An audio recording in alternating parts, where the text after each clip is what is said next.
Hello, good afternoon, everyone. Welcome to Community Engagement for Revitalization Success.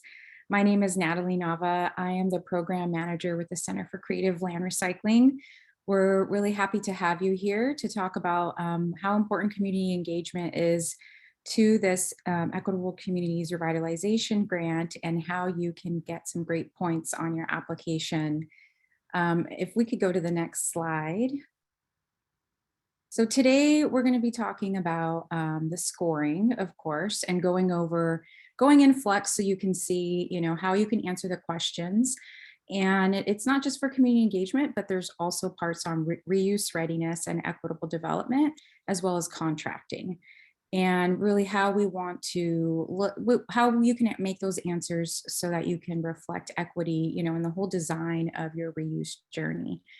And then we'll definitely have Q&A at the end for people. So please, we have Sebastian here and please put in any questions you have in the chat and then we'll answer them at the end. So the Center for Creative Land Recycling is a nonprofit that started in California and has been doing brownfield development for over 20 years. We promote the sustainable, equitable, and responsible reuse of underutilized and environmentally impacted properties. This is a picture with one of our staff members, Ignacio, in Richmond, California. And really, we play a lot of different roles. We do have webinars that we do, as well as in-person events, with the goal of educating, advocating, assisting and convening stakeholders to really, find their way along in this journey, because we know it can be a long journey from doing your community site assessments all the way to reuse, and with the goal of revitalizing land, especially for these historically impacted environmental justice communities. So here we have our Brownfield Technical Advisory Team. We provide technical assistance. We've met a lot of you and really been inspired by you on our TA one-on-one calls. And so today we have Ignacio De myself, Natalie Nava, and Tony Torres here to answer any questions and just to share some of our thoughts about community engagement, and as well as Sebastian, so that we can answer all of your questions, because we know that no two brownfields are alike and community engagement will look different for different communities. And also DTSC staff are with us here too. So please do not hesitate to quiz us all. Yeah, and I think Devin Rainwater's handling your questions in the chat. So let's not forget Devin's got a great job today. Yeah. So got any questions, plop them in the chat there and she'll try to respond to you. Yeah.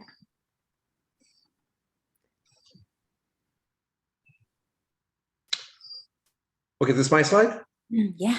Okay, so community engagement leads to more equitable outcomes. All right.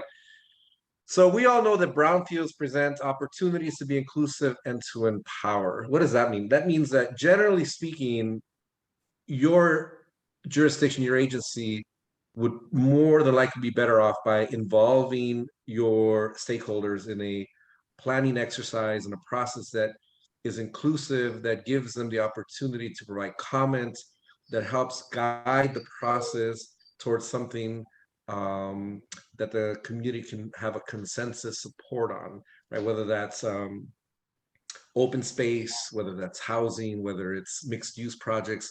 I think communities, my perspective has always been that communities know what's best for them, and if given a forum and an opportunity, they will provide significant, intelligent input to guide the process. So making design accessible from the start is really important, right? I think communities really like to know that there's a project, a potential project in its early stages, and how they could help form and shape that project to the end result. We found in various case studies that that's a much better approach than saying, well, we have this project and we want to share it with you and just give us feedback on stuff that we've already decided. That's one approach, but I think the approach is something similar to what we've done in the city of El Monte, where we've gone through a process to design a very beautiful community serving park that's in a joint effort between the county of Los Angeles and the city of El Monte. We thought that baseball fields were going to be the most important part of that community serving park, it turned out to be that soccer fields were, and that they needed a basketball court, and that some of the community was also very interested in having walking paths and barbecue tables and locations and a water feature and a certain type of landscaping, all things that we learned from having meetings with the community. Transforming brownfields can ensure that projects make these historically disadvantaged communities healthier, safer places to live, work, and play. And that is true. I think that as you present these opportunities to communities, you will find that the interest in transforming a property is going to be very high. Most folks in a community know what that property was and that it's lingering there and that something good could come of it if only there was, a process. And so, what I usually tell, our folks that are going through this process is be flexible, be open, be willing to listen. Don't be afraid because people know best. They know best what's good for them in their community.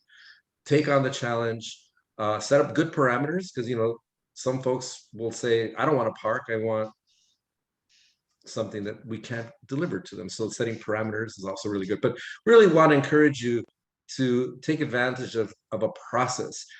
Ideally, this process can also lead to being able to search out funding in other places beyond DTSC. I know that in the city of El Monte, we applied to various grants to fund the community serving park. And I think we funded at least 9 million of the 11 million dollars that it's going to take to build that park. And so lots of the reasons funders were willing to fund the project was because it was well designed with community input. So these are some of the advantages of involving the community, that you'll have a product at the end that you can then go and pitch to funders. Next slide. Yeah, so as you mentioned, these are some examples. And we know that this is not like an exhaustive list. There's been a lot of creativity. We've, meeting in our TA calls, we've just heard about some really amazing ways that people have done community engagement. But yeah, Tony and Ignacio, you can definitely chime in on this. But, we know that obviously we need to include impacted community, in the visioning from the start, like Tony said. Tony had shared with me in El Monte, right? You had meetings that were in multiple languages, multiple times a day. Of course, during COVID, we understand that a lot of people have had to use Zoom and use other online tools as ways to engage people, but really just thinking about who are the most impacted people and who do you want to get involved and how can we make this accessible to them, whether they're old or young or, different ethnicities, different backgrounds, people work nights, there's so many different things to consider when you're designing these things. Yeah, and then we have a couple examples here, community design charrettes, surveys, focus groups, PACE EH that I know DTSC has is one way to do asset-based community development. And then of course there's things that we'll get into later, but just things that are required by a regulatory agency as you're, letting people know about the project. And so we'll get into the budget, but here's a list of things, right, that you might want to put into your budget for community engagement. And then lastly, just designing feedback loops to make sure that you're on target, that you're not just meeting once, but really giving that it's an iterative process and an ongoing process. But I'd love to hear, Ignacio and Tony, your thoughts on this. Yes. Well, yeah, your community has different personalities and different capacities, and so you really do want to tailor your outreach to your community. Some communities like charrettes. Some communities, they actually like online. Many communities, you try to catch them when they're in the farmer's market or tabling at an event. It all depends, and sometimes you have to use several of these to get maximum, uh, the most out of feedback from your community. And Tony might have something to add. Yeah, so one of the things that I think is very, very important is to do an assessment of your community in terms of who they are, right? So again, we'll go back to the Monte because I have a meeting on Saturday for that. In that community, we find that about 40% of the residents are preferred to speak in Spanish. That's a very large percentage. Monolingual Spanish. There are bilingual, Spanish speakers, but there are 40% in that community, roughly, that only speak in Spanish. And therefore, our presentations, our materials, everything we do has to be translated into Spanish. And then we have about 10% speakers in Mandarin and about 7 or 8% speakers in Vietnamese. And therefore, now we have 3 languages plus English. And so knowing your community and being able to understand that the language is an issue to participation, that is the greatest challenge you have. If someone doesn't understand the material, they're not going to participate. And so creating a safe environment, an environment where they feel welcomed, an environment where their language is taken into account, where you have the ability to be able to communicate with them and with the entirety of the group is very, very important. Sounds easy, sounds like it's a no-brainer,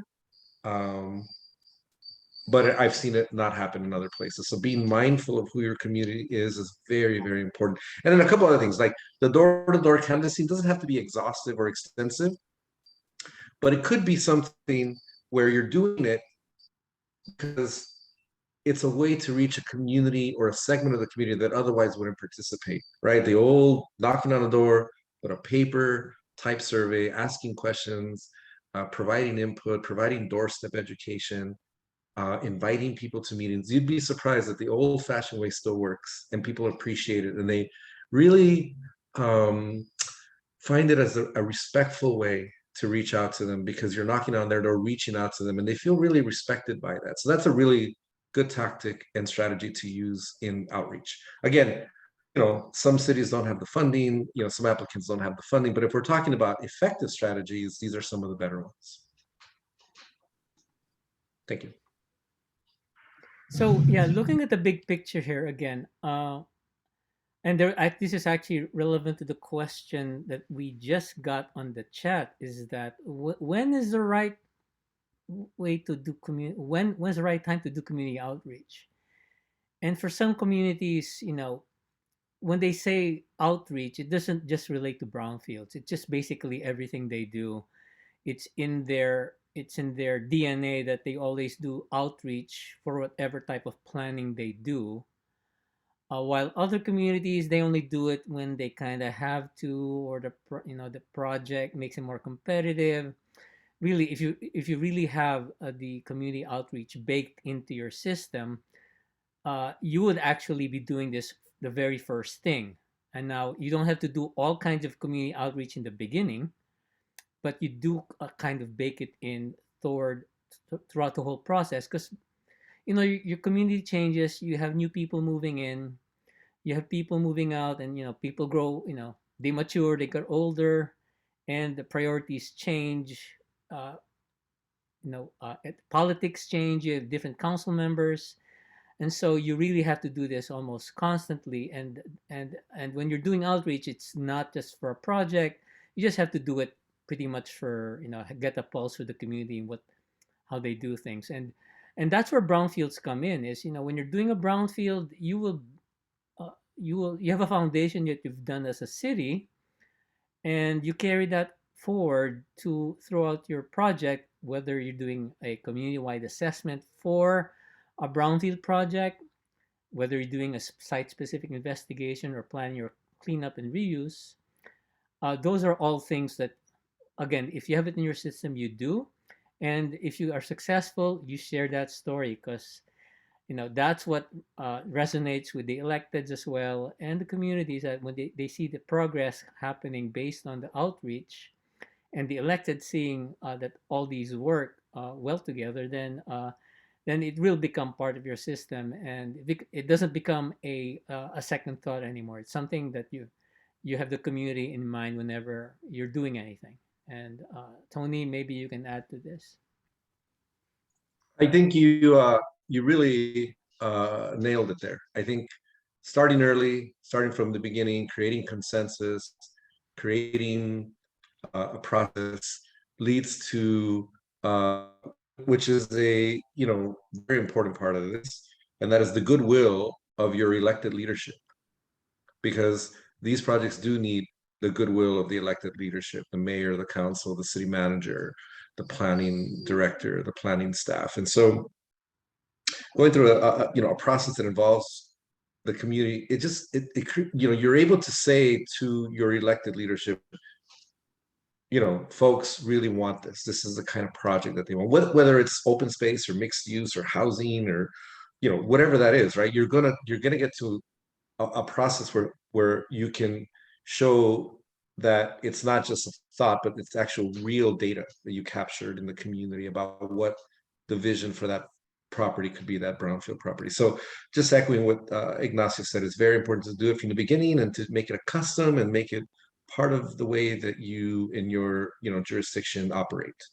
Right. And actually, just this morning, the EPA had this listening session, and it was about reaching out to everyone in the community. And again, if you do community outreach based on projects, then you might not get a good pulse, and your the opinions you'll get will be very focused to a project. But if you have a good feel for the community already needs and what they want generally, those types of interactions become more smooth. And when you're applying for grants in the future, you already have a better idea of what the community will agree to because you've been already conversing with them. Just don't do it a one-time thing. And again, to the person who commented, Meg, is that you're doing a site assessment. Include your some outreach there, or at least some surveys or some kind of feedback. Away because the eventual reuse will inform your site assessment. As Tony said, they were going to do a baseball field, but not, but they wanted basketball. Well, maybe you can put some encapsulate some of the contamination under the basketball court. You just solve two problems there. And so, doing some of that outreach early on actually informs your assessment and cleanup.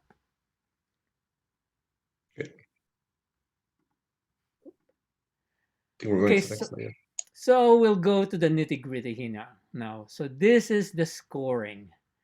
That's how that's the layout of the scores that we have in the guidelines, and we're going to be talking though about those in this webinar. Those with the arrows on them, and we'll give you a few examples. And we can't give you all the examples you want to hear because all your projects are different, all your situations are different. But hopefully, given the way the ideas we're throwing at you, you can kind of measure and design the how you will respond to the guidelines.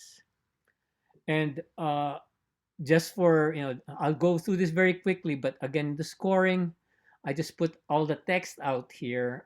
All uh, those points there will be multiplied with the way you answer. You'll have space for it, and try to use as much of the space as possible. Uh, and high quality answers will get the most points. And if you don't provide an answer, you leave it blank, then you will your application will not be as competitive. And share your story again in context. Again, Tony mentioned the context there in what happens in Almonte is very different from what happens in Richmond. What works in one city doesn't exactly work in another. And Kelly Jessup basically said canvassing doesn't work in all places because of some issues in that community. So, but again, as the grantee, you will have to understand these so that you can design a scope of work for the outreach portion of your grant, as well as the assessment portion of your grant, so that you know how to address and you provide a really complete, and actually your story makes sense to the reviewer. You must understand that DTSC will be reviewing this, and the more your stories align and reinforce each other, your answers in one section reinforcing answers in others, then it makes them very easy to rate those high. If you put conflicting answers or answers that don't really quite line up, you don't check your different responses to see make sure they're consistent. For instance, you say you're going to do one kind of community outreach, and your budget doesn't have that, then you're going to lose points, and they're going to spot that. So, community engagement is context sensitive, and your partnerships, again, it's great if you have those partnerships now, and if you don't, then build those partnerships now, reach out now, and explain your project and your process and how you will bring them in. And if there's a role for them in your project, now you find out that those folks can be helpful in site assessments and outreach, then perhaps you can add them to your scope of work, again related to community outreach, or at least add the steps, or you might need consultants who will do that for you. Now's the time to do that. And going back again to the Justice 40 initiative and reaching out to communities, again, ECRG is very focused on that. Don't just look at the Cal Enviro screen score and just take it as a raw number.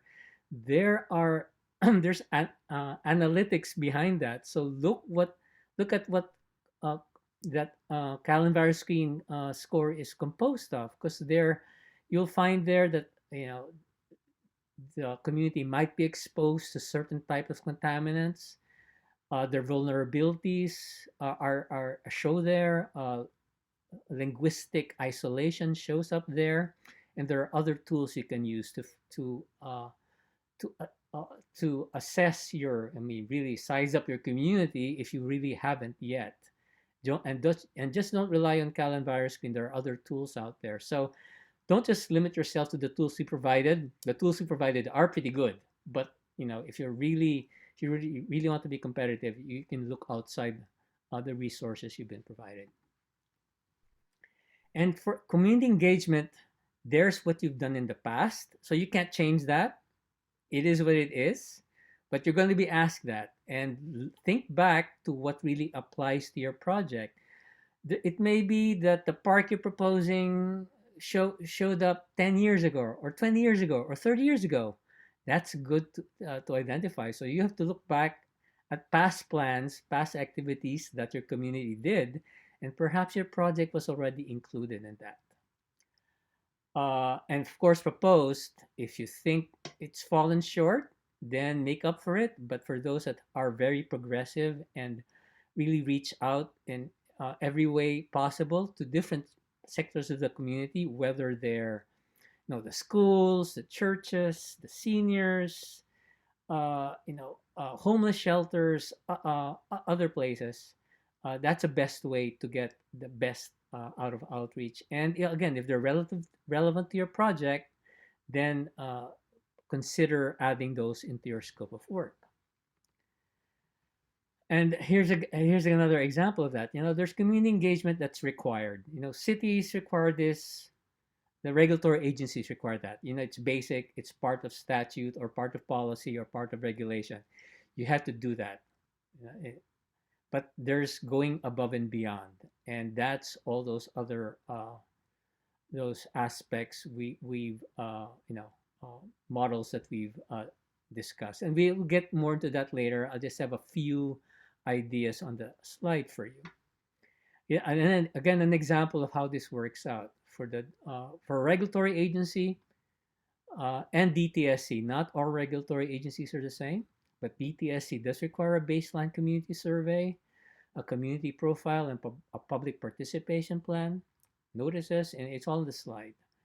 And the local government's the same. If you have a project, there may be CEQA requirements depending on the use. And zoning, yeah, they have noticing requirements. It's pretty much the same. Those are the required ones. Some of the local government requirements will not be covered by the grant. For instance, if you have to do a change in land use, those won't be covered by the ECRG grant. But if the activity relates to the end use, like you have to do, let's say you have to do a community, a charrette to figure out, okay, again, going back to the park, where the basketball court goes, where the bathrooms go, where the grass is, where the sand lot is.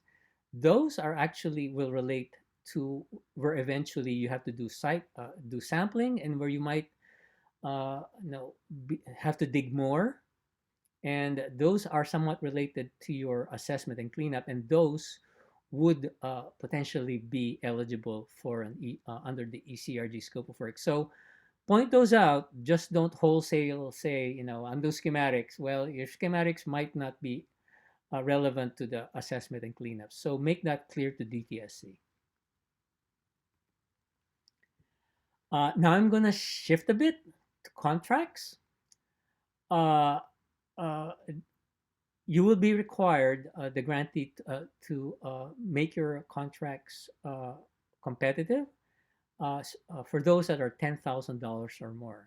Now, it doesn't hurt to be competitive all the way around, all the way down to maybe five, or just a few $100. But generally, for $10,000, it would be ideal to do either a written proposal or a phone canvas. Just record it, phone call. Just make sure that you back it up. Get contact information, who you spoke with, phone numbers, so that you can tell DTSC that this is the way we plan, or this is the way we've done contracting. It's in the guidelines. And also, if the community reach out to the smaller businesses that might be able to help carry out your program. If your consultant can uh, subcontract, all the better, and ask them to consider it when they are getting subcontracts. And again, there's a 5% project management budget allocated for the applicant. So you can, your project management includes coordinating the bidding process and proposal process. Equitable development commitments. This is another section of the grant. I will demonstrate how this later, not here, but how this portion of the grant, the worksheet that you downloaded and have to fill out, can be filled out. We'll give you some ideas. These are just ideas. You might, I'm sure you all have better ideas than we all here in the webinar have. So we'll just give you throw out a few ideas here. And also, if you really want to explore what's possible, look at the GARE link. That's a Government Alliance on Race and Equity. So how you can really look beyond the box, the typical, and find ways to reach out to all those in your community. So I'm going to go into a very quick demonstration of Flux. I'm no Natasha. So Natasha Di Prieto with DTSC was the the mastermind of Flux, and so I'm going to try to replicate what she did in the last few webinars for these sections. This will be very quick. And but if you have any questions, put them in the chat, or let Sebastian know in the chat, so that if you have a question, I will pause and move things around. So I'm gonna stop my presentation for a second here and go into Flux. So I'm in Flux now. All right, I'll go to the very beginning. So that's what your Flux looks like when you sign in, and we're looking at section 10. So section 10 where community engagement and reuse readiness are being addressed. So your first question is, what is the proposed reuse of the site? Well, you have all these options are here. Depending on what you're doing, you might be a community-wide. If you're community-wide and you don't know quite what you're going to be doing, of course, you have at least 4 sites, probably more. Check as many of those that you will think you will consider, and just use these arrows to toggle back and forth. And so, and again, how do you know what to check? Well, maybe you can look at your general plan, your land reuse plan, and again, all those other plans we discussed earlier that the city may have and you're just not aware of. And for that, perhaps you can talk to a planner at the city, ask them if they're familiar with this part of town, and they might be familiar with what's already been discussed. Now, for related to affordable housing, there's a question specific to it, and just start filling out what you think, what the housing, and you can put raw numbers here if you know what the zoning and what the FA are, the floor area ratio or densities are, if you're early on in the process. But if you're doing a cleanup plan, solid numbers are probably, almost required. So you probably need to know, you want exactly 199 if that's what you're gonna have, and your numbers, make sure your numbers add up. Your numbers don't add up, then you're going to be in trouble. If you have more than one phase, you can add a phase here, or you have more than one location, you can put site 2 and you fill in your numbers here. Now, there's a question here about why are we asking if the units are luxury units? Well, some communities do want units that are, of all income spectrums. And this is just for DTSC to know what the community is planning. Now, next question here. Describe your community's need for the proposed reuse.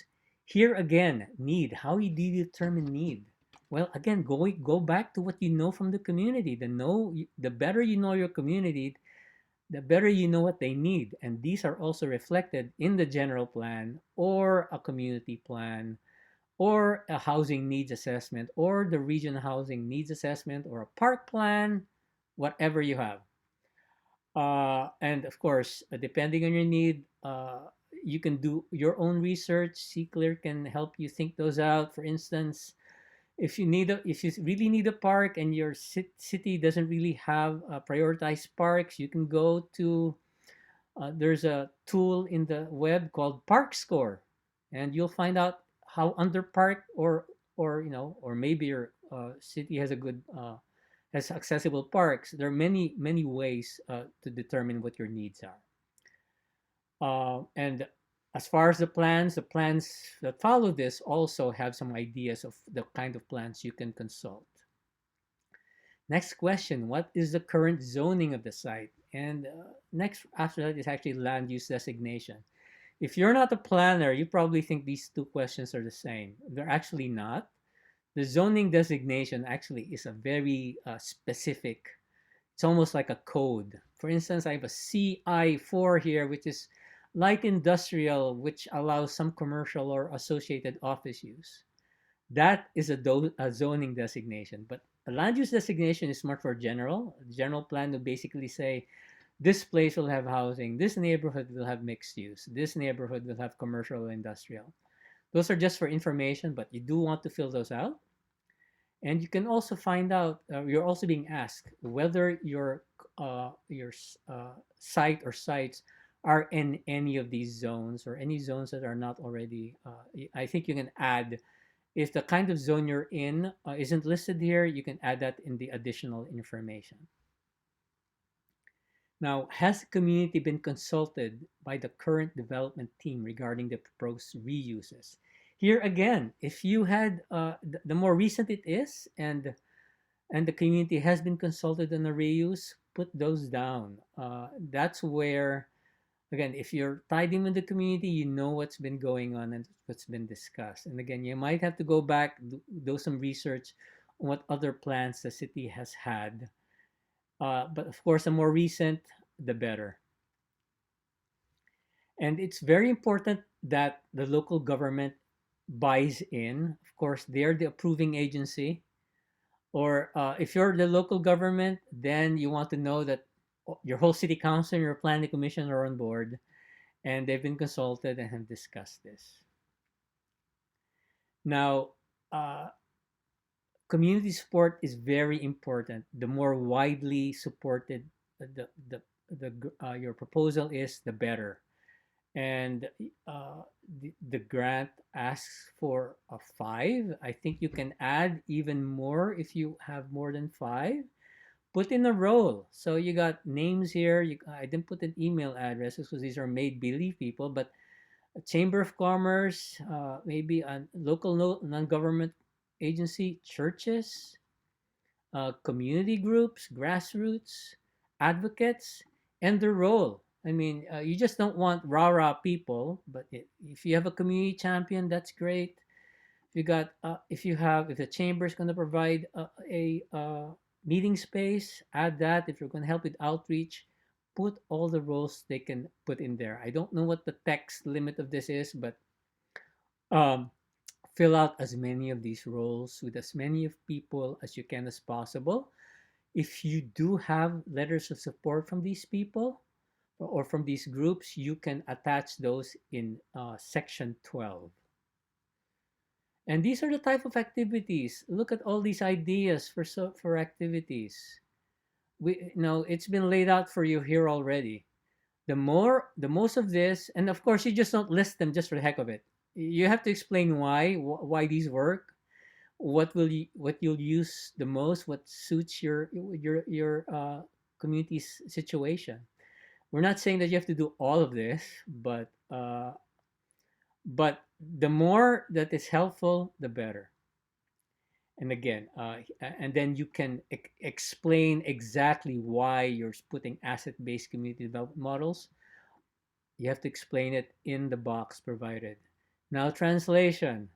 That's a eligible expense, and so include that, especially if you have a very diverse community. Unfortunately, the grant currently does not cover childcare or food.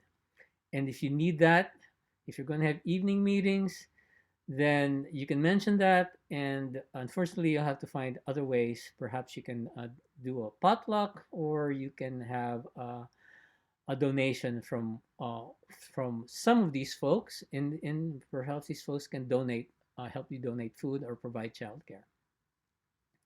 So again, I keep going back to the previous activities that the community has done. It's easy if the community keeps doing it, uh, and so makes it very easy to write these. And if you're a nonprofit that's working with your local government, then make sure your local planner or your local economic development or parks or public works person, maybe your police and fire know what's going on.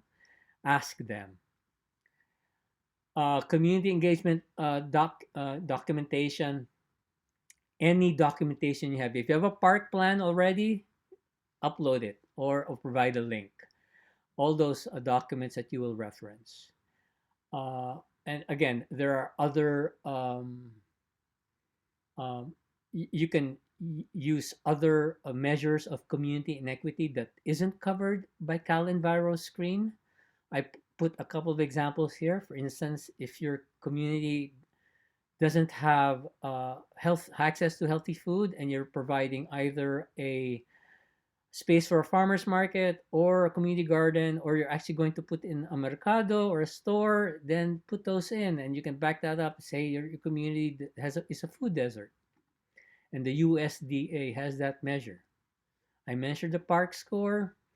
Uh, Perhaps you have really narrow sidewalks. There are other actually third party uh, sources for indicators of these types of uses. Now, again, for contracts, this is where I talked about: are you going to be competitive or not? There's kind of a warning here. If you're not going to be competitive, then you're probably not going to get the score. So, if you need pointers on how to be competitive, contact CClear. And again, for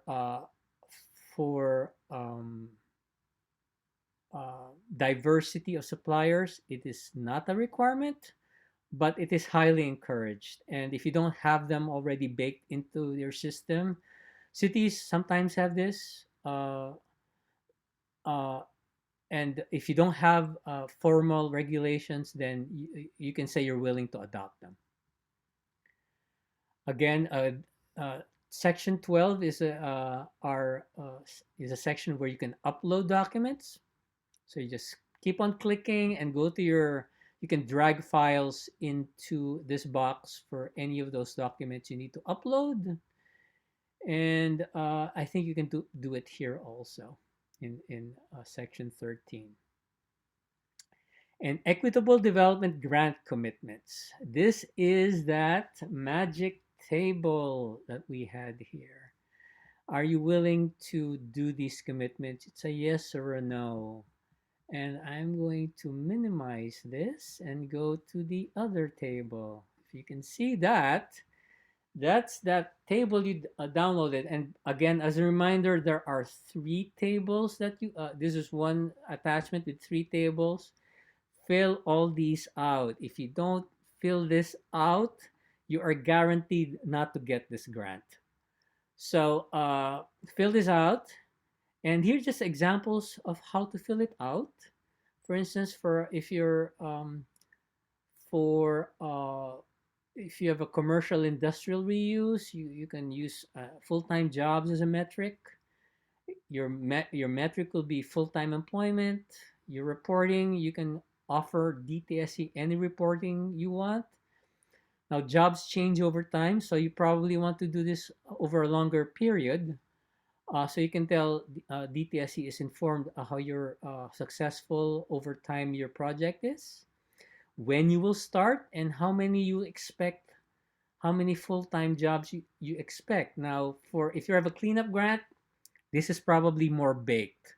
If you're doing a community-wide assessment, that's probably going to be a very wide number because you don't know what those reuses will be. Now, if you have more metrics than you think you have, you can always, oh, I hid them all. I want to unhide. All right, you can always add more. Let's say full-time jobs. Maybe you can put here, add another metric for industrial. Number of businesses, for instance.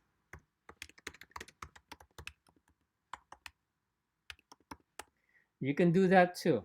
And so you can keep adding, and the more you can are willing to commit, the better score you'll get here. And again, here I just have a few examples of how you can answer these. I'm not going to go through them because this is recorded, and you can just revisit the recording. And we're coming. We'd like to leave time for questions. So I think I'm going to stop. Go back to my presentation here. I don't know if I have any more slides. So for resources, here's one resource. Is Groundwork USA also has some tips on how you can reach out to your community. Has some ideas for tools and projects. Yeah, I just wanted to add, Groundworks has an equitable development toolkit and things also specific to brownfields. And so this is just one of many resources, and we know a lot of other people have resources. And we're going to do a poll in the sec because it would be great to know, for you to share your story, and also what have you used? We know that there are some really amazing organizations that have been doing some really innovative community planning processes. And so we want to help, Skillshare with each other for current applicants and also for future rounds. So just wanted to mention that. Thanks, Ignacio. And to those who will be successful, please pencil it their calendar, whether we're successful or not. Come to Carson, 21st to 23rd. It will be a great reunion for many of us, and meeting new people for others. And so I will stop my share now. And Sebastian, you got questions for us? Yes, excellent. The first question you kind of addressed, Ignacio, but I'll read it again just to see if there's any other elements you'd like to add. From Meg Overrocker, hello, our project is in the first phase of a larger project that will eventually include a community garden. However, this first phase is just an environmental investigation to see if any hazardous materials are in the soil at the location of the future garden. We are wondering how to address the community engagement question since there is none for this phase, but will be in the years to come once investigation and remediation of the site is complete. Okay, going back again to what I had said, you probably have if it's a community garden, chances are it's probably hasn't been in in the records or in plans for very long, because this is community gardens have become more common maybe last 10 years. But I think it's a good idea to actually start doing your outreach now, and find out from the community, do they actually do want a community garden there? Some people, what they do is, they'll put a poster there, community garden may be coming, and you can leave a comment and leave a website there and put a survey somewhere on site, because it it doesn't hurt knowing in advance um, how important some facilities are to the community, and they'll be glad you're asking. So that's my recommendation, and I hope some other people will appear on the screen, because I'm sure other people can answer this question. Tony, Natalia, I mean Natalie. Uh, Here.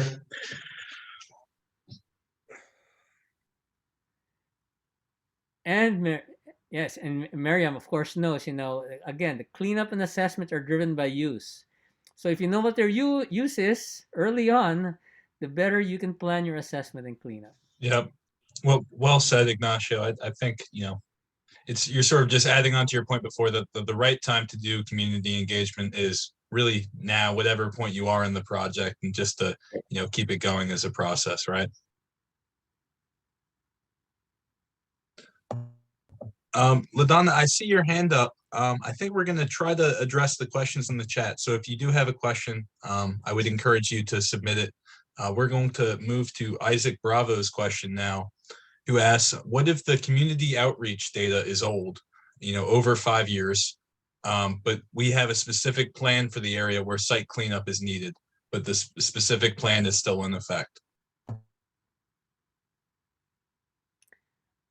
Well, with COVID, I don't think it's, cut a couple of years from that, but I think it's never a bad idea to go back to the community, because priorities change, budgets change, and I'll leave that to other folks to answer.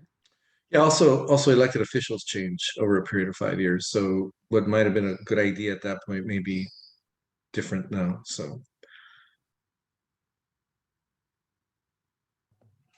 okay.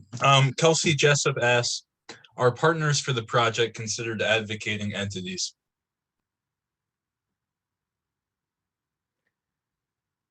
Well, I think I don't think it's I don't think you should withhold putting advocates into your list. So I don't think add them if you can. I don't think they'd be considered advocates even if they're partners, because you might come up with different ideas and actually change the way you do your project. Projects do change. The devil's in the details, and sometimes the detail. I mean, the big picture might fit, but the details, as Tony pointed out, now the baseball players are pissed off because they don't have a baseball field. They got basketball. I mean, that's well, I failed to mention that we somehow overlaid a smaller diamond underneath the soccer field, but it's primarily a soccer field. But yes, the Little League did show up and say, don't plan us out. We still want a practice field, so we accommodated. Yeah, and I think there was a portion of the application, or one of our bullet points in the slide and Miriam, you had mentioned this, that it's, we understand that there's going to be opposition. And so we want to hear both sides of that and how you addressed it. It happens with every project. And so it's just like, how did you meet the needs of different community stakeholders? Yeah. For example, in this park, the immediate neighbors across the streets from the proposed park had 3 issues. And so they started off as opponents. Issue number 1, how do we ensure that it's safe? Right, it's a park. How do we ensure that it's safe, that the children aren't subject to safety issues? Number 2, how do we ensure that the parking is adequate on the weekends and it doesn't spill into our community, where we already have significant parking challenges, right? Multiple families living in a household, multiple cars, lots of parking issues. And number 3, how do we ensure that the unhoused don't take over the park, right? Or the homeless? Like, how do we ensure that that doesn't happen? So once we were able to work those things out through planning, design, safety protocols, things of that nature, then they became supporters. But we did, there's plenty of detailed notes from the meetings where we had opposition on those particular topics, and that was included in the consensus, report. Thank you, Tony. And I just put in the chat box some of the exact text for the guidelines, just for reference. So for the advocates question, advocates are supportive of the application or may have a role in advancing the project, but they are not part of the development team. So just the example advocates include individuals from government, private businesses, grassroots community groups, elected officials, or community leaders as representatives. So they could be a part of the project or advancing the project, but they cannot specifically be part of the development team. Just to be a little bit more specific. Yeah, your partners you put in the beginning, where it's listed, the project partners are actually called out, are asked for in the very beginning. Yep. And so the last question that I've seen so far, so please submit in the chat if you have any additional ones. Kelsey asked, and Natalie responded, but I think this would be good for everyone to hear. For documents of previous efforts of community engagement activities, would presentation PDFs be helpful?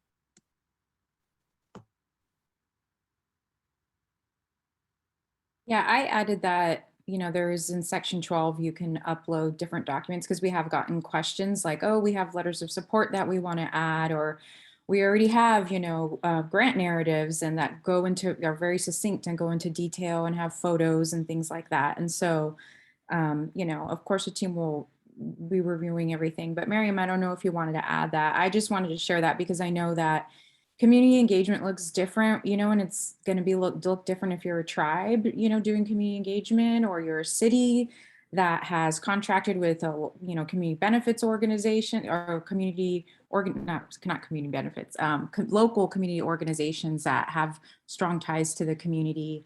And so it's going to look different. And so, having a PDF will definitely illustrate that. Right. And I'm going to apologize. I'm going to contradict you just a little bit, Natalie, if that's okay. Yeah. I think for us, it's really important for us to understand who you've communicated with and how you've communicated with them. The actual content of that communication is, I don't think that's something that's necessarily going to be helpful to us from a reviewer's perspective, unless it's a very specific circumstance and you feel that that's going to give us a lot of information. But we are going to be reviewing what I hope are lots of applications. And I don't know if we start getting content on what was presented in these engagement sessions, if that'll be something that'll be particularly useful to us, unless there's a specific circumstance and a very specific reason why you want to draw our attention to us. Like I said, the big thing really is the methodology that was used to reach your audiences and develop the relationships that Natalie, Tony, and Ignacio have been speaking about throughout this presentation, and what that impact of that outreach is. That's what I think is more important to us than the actual content. Right. Actually, I have a question for Miriam, actually. So let's say this is newer in the community, but it shows up either on a recording of a council meeting, like on many cities have their record their meetings, or they put it on YouTube. Mm-hmm. Not TikTok, but YouTube. What would you accept those? Yes, I think so, right? Because it is a very relevant way of delivering information. And maybe for a YouTube video, a screenshot that shows the number of views would, could potentially be something that would be helpful to us, as opposed to giving us the information that was presented in that particular YouTube video. Thank you, Miriam. Natalie, do you want to launch the poll while we still have everybody available in the meeting? And then just one other question I saw. When and where will the recording be available to share with the colleagues? So Natalie, perhaps you can answer that as well.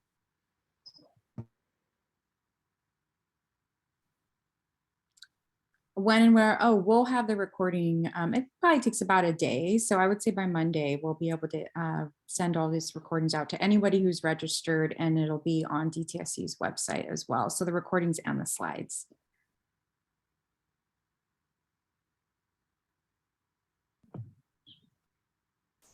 Excellent. We have a couple of minutes, and I see that LaDonna's hand is still raised. Sebastian, do you mind if we just go ahead and take a question from LaDonna, since we don't have anything else in the chat? Of course. No, that sounds perfect. And maybe, Natalie, you can launch the poll in the meantime if you'd still like to run that or not, just before everybody leaves. LaDonna, are you able to unmute yourself? Yes, I am. Good afternoon. And thank you, Miriam, for recognizing the need to engage directly with community. I just wanted to say, as Ignacio opened up the meeting and said, we really want your input and you guys to engage, I think it's disrespectful to community that we have to filter everything through you guys to read our questions and answer, because there's other issues that may arise, and you need normal, we're not robots. We need to be able to communicate on such important issues with you guys through these processes, because it is pretty difficult to engage otherwise with, I'm sure, so many people involved. And so hopefully in the future, going through this process, we can engage with you guys directly. But my question was, if you have an overall project that affects more than one community, specifically, say, disadvantaged or public housing, and we're dealing with similar issues that these communities may be impacted by, the way that the proposal was set up, it seems to me like it kind of focuses on more so one city or one project, but our project covers different cities, but it's a demographic of disadvantaged public housing that is our focus. So we're trying to fill out this grant with that in mind, and it makes it a little difficult to figure out how to do that. The other question that I had is in there, and you might have answered it, Miriam, when you said that you didn't necessarily want the content of, say, a community group, what their engagement was, or I guess the details were with city, folks that they need to I guess the contact according to this proposal. It's a requirement. I thought this was revitalization with disadvantaged communities in mind, being able to benefit from this project. Is that necessary? Because you're asking extra things for us to do that adds extra burden. And then we have to recognize sometimes some of these folks you're asking us to go to and engage with is the very problem, or folks that allow the problem to continue. So I'm not saying they shouldn't be notified, but if we're being required to have to engage with them, that you guys are asking a whole lot of disadvantaged communities. And then last but not least, when you talk about this being competitive, how do you really expect, or maybe you don't expect, the small community-based groups who are the frontline advocates that really are trying to revitalize and be part of this process with their communities to compete against larger funded, say, agencies or larger funded groups that have the larger staff and bigger budget?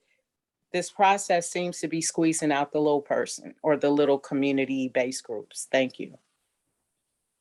Thank you so much, LaDonna, for giving us these questions and for speaking out. I took some notes and I want to try and address everything one by one. First of all, thank you for bringing to our attention that during these sessions, sometimes we want to give a voice to people who want to speak their questions out loud, and we appreciate that, and we'll keep that in mind for future sessions. Number two, you talked about perhaps your project encompasses a large area that's not necessarily like a city jurisdiction, for example. And we understand that, because we think that we are working with other organizations who aren't confined to a particular city. I think it comes down to the work itself that you're proposing for ECRG funding, the work is going to be associated with the site.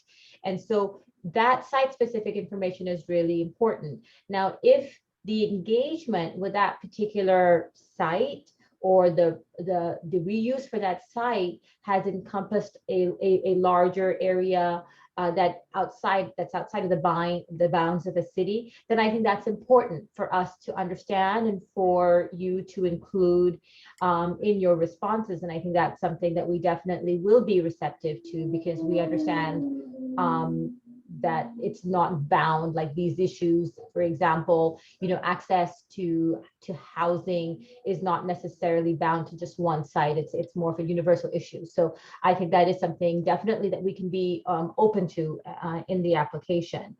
Now, in terms of the community engagement, we've designed sort of these series of questions to try and get at who everyone's been speaking with, because we really do want to understand how that communication has worked. I don't think we're necessarily requiring some things over another, because I think there's options here. And in in the community engagement related sections, if your answer is no, I haven't done A, but you've provided something that you have done that's really robust, I think there's several opportunities to gain points in those other areas, and for your story to be reflected in your application, and hopefully for the scorers to pick that up as well. And then your last point about the competitive nature of these grants, and will a small underfunded organization be severely disadvantaged compared to a well-resourced city that has the ability to hire a grant writer and fund the application? We don't think so, which is why we have ECRG on board with us today to provide additional assistance to applicants. It's the first time that we're doing this, LaDonna, as you know, right? It's a new, this whole thing is very new for us. We don't have history, we don't have precedents. We have a concept in mind of what we want to do. And I think that the applications that are going to be submitted and our review process is going to teach us and inform us, and is going to lead to changes in the next go around as well. I think all of you who are going to be participating in our application will, the information that you provide will help us build, I think, a better, a better conduit to serve the disadvantaged community. So I do appreciate your thoughts, LaDonna, and I hope that we get to see your full application, and I'm sure that we will, evaluate it with a different lens in mind, knowing that, you're coming from a different perspective. I just wanted to say thank you for that. Appreciate it. You're quite welcome. Quite welcome. It's my pleasure. Thank you for participating and engaging and asking the questions that I think are informative to all of us. Yeah, thank you, LaDonna. And of course, I know we talked on this on the phone the other day. We're here to answer your questions, and ECRG has been available for technical assistance sessions. Of course, we have the Calendly link, but you can always email us, and we squeeze people in like the day of sometimes. And sometimes we have days where nobody's signed up. So, we're here to answer your questions and other people's questions. We know that there's different organizations and that have different capacities. And so we want to prepare people for this round, but also for future rounds. And, one of the reasons why I put this poll up is just so that we can get feedback on this webinar, and so that we can make things better. And also that this is a process that we're in together along with you to make this, an innovative program year after year. And I just wanted to say, Natalie, I do appreciate that. We did have a conversation, but there wasn't any follow-up. Someone was supposed to call me back or email me from ECRG, and I did not hear back. So I wanted to update you on that as well. Okay, well, I'll send you the link again, and we can set up a time. No problem.